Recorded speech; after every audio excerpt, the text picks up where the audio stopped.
دیکھیے آج سے تقریباً 1200 سال پہلے مشہد گاؤں تھا خراسان صوبے کا، اور یہ تو خیر 1200 سال پہلا نہیں، یہ تو بہت بات کا تصویر آپ کے پاس ہے، لیکن 1200 سال پہلے کی بات بتا رہا ہوں کہ صرف ایک گاؤں ہوا کرتا تھا،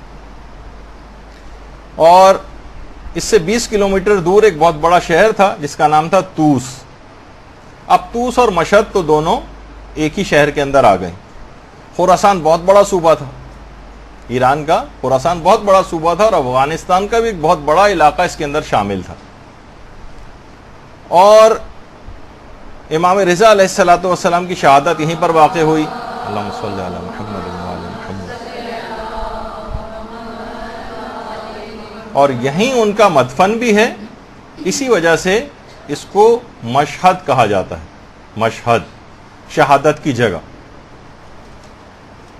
اچھا، اب ایک سوال یہ ہے کہ امام مشہد کیوں آئے؟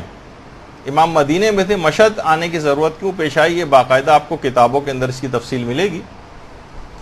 تاریخی تفصیل کو چھوڑتے ہوئے جو آپ کو خود پڑھنا ہے کہ امام کو یہاں پہ کیوں ضرورت پیش آئی، بہرحال مامون نے زبردستی امام کو مدینے سے مشہد طلب کیا، اور پھر کچھ عرصہ گزرا، جو جیلسی آل محمد کے ساتھ تھی اور جو دشمنی اندر پل رہی تھی، امام کو انگوروں میں زہر دیا گیا، باقاعدہ کچھ روایتوں میں کس طرح سے ناخنوں کے اندر زہر بھر کے اس کے اندر ملایا گیا، کچھ کہتے ہیں کہ سوئیوں کے اندر زہر جو ہے وہ انگوروں کے اندر داخل کیا گیا، اور اس کے نتیجے میں پھر امام کی شہادت واقع ہوئی، اور پھر مامون نے اپنے باپ ہارون کی قبر کے قریب ہی امام کو دفن کیا۔ آج ہارون کی قبر کا کوئی نام و نشان نہیں ہے۔ ابن بطوطہ نے باقاعدہ اپنے سفر نامے میں لکھا، جو آج سے تقریباً 700-800 سال پہلے لکھا گیا، کہ اس نے کہا کہ میں نے دیکھا کہ لوگ ہارون کی قبر کے قریب ہی امام رضا علیہ السلام کی قبر، اور میں نے دیکھا کہ لوگ آتے ہیں امام کی قبر کو بوسہ دیتے ہیں، اور ہارون کی قبر پر ایک لات آ کر مارتے ہیں۔ یہ باقاعدہ ابن بطوطہ نے اپنے سفر نامے میں لکھا ہے۔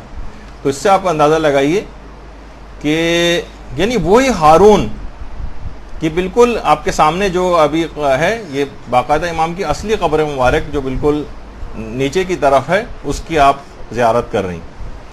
اللہم صلی علی محمد وعلی محمد۔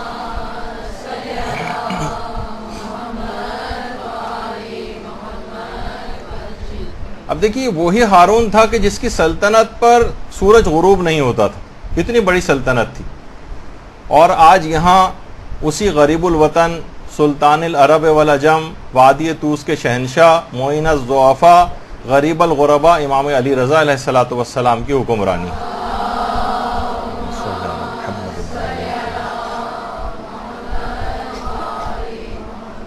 اور یہ شہر مقدس مشہد، مشہد مقدس جس کو کہا جاتا ہے۔ علماء تڑپتے ہیں یہاں آنے کے لیے۔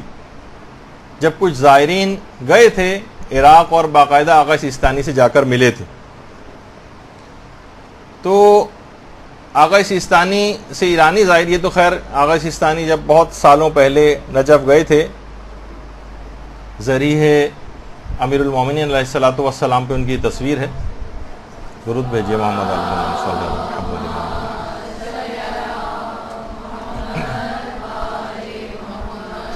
تو ایرانی زائرین نے کہا آقا آپ ایران کیوں نہیں آتے، آپ مشہد کیوں نہیں آتے؟ تو آقا سیستانی نے کہا کہ میری کچھ مجبوریاں ہیں، لیکن آپ یقین جانیے کہ میرا جسم نجف میں رہتا ہے لیکن میرا دل مشہد مقدس میں رہتا ہے۔ تو علماء مراجع آج بھی ادھر حوضے کی چھٹیاں ہوتی ہیں، جیسے ابھی گرمیوں کی چھٹیاں حوضہ بند تھا، تو سارے قوم سے علماء مشہد تشریف لے جاتے ہیں۔ اگر آپ ایران ٹی وی وغیرہ دیکھیں اور وہاں پر، تو آیت اللہ ناصر مکارم شیرازی کسی صحن میں نماز پڑھا رہے ہیں، کہیں کوئی عالم پڑھا رہے ہیں، کہیں کوئی عالم پڑھا رہے ہیں، تو اس طرح سے علماء مراجع وہاں کا رخ کرتے ہیں۔ پہلے بھی آیت اللہ محمد حسین طباطبائی آخری دنوں میں جب شدید بیمار ہو گئے تھے، بہت شدید بیمار، تو اس بیماری کے عالم میں کہا کہ میں مشہد جانا چاہتا ہوں۔ ڈاکٹروں نے منع کیا نہیں کہ آپ کی صحت اس قابل نہیں کہ آپ مشہد جائیں۔ انہوں نے اپنے بیٹے سے کہا کہ میرے بیٹے میرے مرض کا علاج کسی ڈاکٹر کے پاس نہیں ہے، میرا علاج مشہد کے علاوہ کسی جگہ ممکن نہیں۔ بہر صورت بہت ضد کی اور مشہد گئے تو لوگوں نے کہا اچھا ٹھیک ہے، مشہد میں ہم آپ کو کسی پرفضا مقام کے اوپر، پہاڑی علاقہ ہے، ادھر ادھر پرفضا مقامات بھی وہاں ٹھہرا دیتے ہیں۔ کہا کہ نہیں، میں حرم امام رضا کے علاوہ کہیں پناہ نہیں لے سکتا، مجھے وہیں لے کے چلو۔ اتنا فوق العادہ احترام کرتے تھے، اتنا احترام، کہتے تھے کہ اگر یہ منانا ہوتا اور میرا بس چلتا تو میں مسجد گوہر شاد سے لے کر ذریعہ مقدس تک کی زمین کے ایک ایک حصے کا بوسہ لیتا۔ جسے کہا جاتا نا کہ انسان اپنی پلکوں سے وہاں پر جھاڑو دے پورے، یعنی ایسی کیفیت وہاں جا کر ہونی چاہیے کسی بھی زائر کی۔ اتنے بڑے بڑے علماء اور مراجع کہتے ہیں کہ اگر مجھے ہوتا تو میں صحن کے ایک ایک جگہ کا بوسہ لیتا۔ تو آیت اللہ محمد حسین طباطبائی کی ایک اور خصوصیت یہ تھی کہ کبھی بھی اپنے ہاتھ کا بوسہ کسی کو نہیں لینے دیتے تھے۔ ایک مومن آیا، بہت دور سے آیا، کہنے لگا میں بہت دور سے آیا ہوں، کسی دوسرے شہر سے آیا ہوں اور چاہتا ہوں کہ آپ کے ہاتھ کا بوسہ لوں۔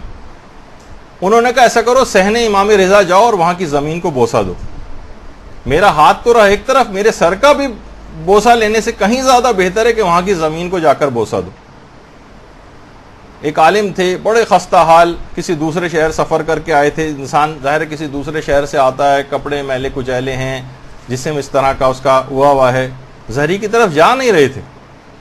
علامہ محمد حسین طباطبائی نے کہا کہ جاؤ، زہری کی طرف کیوں نہیں جاتے ہو؟ کہا بہت آلودہ ہوں، میلا کچیلا ہوں، سفر کر کے آیا ہوں اور میری ہمت نہیں پڑ رہی، کہاں یہ حرم مقدس اور کہاں میری یہ حالت، میری ہمت نہیں ہے کہ میں امام کی قبر کی طرف جاؤں۔ تو آیت اللہ طباطبائی نے کہا کہ طبیب کے لیے مریض کی بری حالت ملنے سے معنی نہیں ہوتی، یہ دارالشفاء آل محمد ہے اور امام رضا طبیب الاطباء ہیں، ڈاکٹروں کے بھی ڈاکٹر ہیں، تکلف نہ کرو اور داخل حرم ہو جاؤ۔